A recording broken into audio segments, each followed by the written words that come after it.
చెప్పండి. ప్రధానంగా కాంగ్రెస్ పార్టీకి సంబంధించి సీఎం రేవంత్ రెడ్డికి నోటీసులు వచ్చినటువంటి పరిస్థితి, డీప్ ఫేక్ వీడియోని ప్రచారం చేస్తున్నారు కాంగ్రెస్ పార్టీ.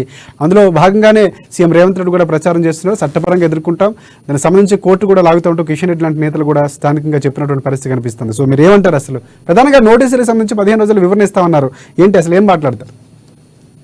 ముందుగా అమ్మా న్యూస్ ప్రేక్షకులకు, మరి అదేవిధంగా కో ప్యానలిస్టులకు, మీకు అందరికీ నమస్కారం అండి. నిన్న ఢిల్లీ పోలీసులు గాంధీ భవన్కి వచ్చి, అంటే కొంత గాంధీ భవన్లో ఉన్నటువంటి మా సోషల్ మీడియాకు, అదేవిధంగా కొంతమంది కాంగ్రెస్ నాయకులకు, అంటే ట్విట్టర్లో ఇప్పుడు నా ఎక్స్ ఒక వీడియోను ట్వీట్ చేసినందుకు, రీట్వీట్ చేసినందుకు వాళ్ళకు నోటీసులు ఇవ్వడం జరిగింది. సో మీరు జర్నలిస్టులో చాలా సంవత్సరాలు ఉన్నారు, మీకు తెలుసు, నోటీస్ ఇవ్వడం అంటే ఏదో తప్పు చేసినట్టు కాదు, ఒక అభియోగం మాత్రమే మోపారు. సో దానికి డెఫినెట్ కూడా పార్టీ తరఫున, మా లీగల్ సెల్ తరఫున డెఫినెట్ కూడా మేము వివరణ ఇస్తాం. దాన్ని మనం అర్థం చేసుకోవాలి. ఇవాళ మోడీ గారు మొన్న రాజస్థాన్లో మరి మాట్లాడినటువంటి వీడియోని ఎందుకు తన అకౌంట్ నుంచి డిలీట్ చేశారండి? ఇవాళ దేశంలో ఓబీసీ, ఎస్సీ, ఎస్టీ రిజర్వేషన్లకు ఇవాళ వ్యతిరేకంగా ఉన్నటువంటి పార్టీ ఏదండి? ఇవాళ బీజేపీ పార్టీ. స్వయంగా ప్రధానమంత్రి గారే ఇవాళ బీజేపీ ఆ రోజు మండల్ ఉద్యమానికి వ్యతిరేకంగా కమండల్ మూవ్మెంట్ని తీసుకొచ్చిందే బీజేపీ నాయకులు, దాంట్లో పాల్గొన్నటువంటి వ్యక్తే ఇవాళ ప్రధానమంత్రి గారు. వాళ్ళకు బీజేపీ నాయకులకు బీసీల మీద ప్రేమ లేదు. ఇవాళ బీజేపీ నాయకులు మాట్లాడుతుండు, మరి బీసీలకు దేశవ్యాప్తంగా బీసీలు ఇవాళ క్యాస్ట్ సెన్సస్ చేయాలని అడుగుతున్నారు. మరి బీజేపీ ఎందుకు క్యాస్ట్ సెన్సస్ చేయట్లేదండి? ఎవరు వద్దన్నారండి? ఇవాళ మొన్న ఇచ్చినటువంటి ఉమెన్ రిజర్వేషన్ లో బీసీ ఉమెన్ కు రిజర్వేషన్ ఎందుకు ఇవ్వలేదండి? ఇవాళ కేంద్రంలో ఒక బీసీ మంత్రిత్వ శాఖను ఎందుకు ఏర్పాటు చేయలేదండి?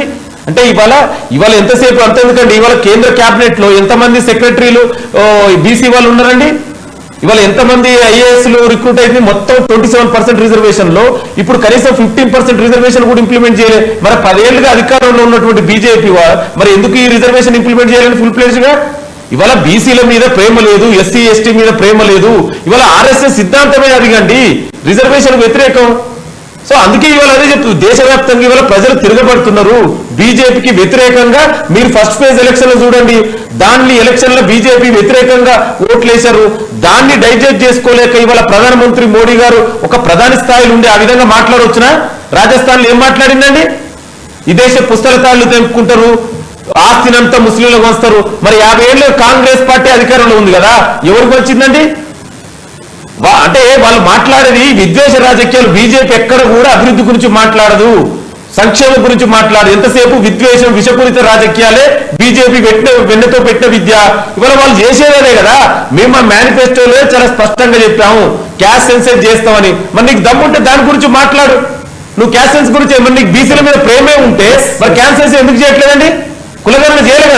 నువ్వు బీసీ ప్రధానం చెప్పుకున్నావు కదా. నువ్వు చెప్పేది ఇవాళ బీజేపీకి దేశవ్యాప్తంగా, మన తెలంగాణలో అయితే